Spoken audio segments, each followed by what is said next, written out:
Alright guys, so in our today's video, I'll be showing you how you can blur your video background using CapCut. Click on CapCut, new project, select the video you want to blur the background, click on effects, video effects, then you select blur, you can search for it, you don't see it.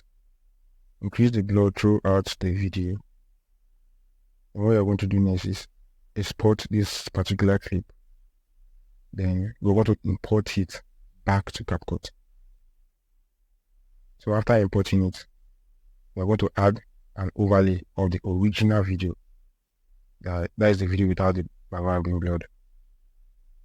Then we're going to remove the background of the newly imported clip.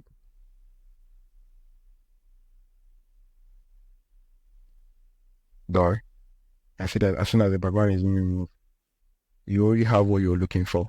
So don't forget to subscribe for more. Comments, like, and share. Thanks.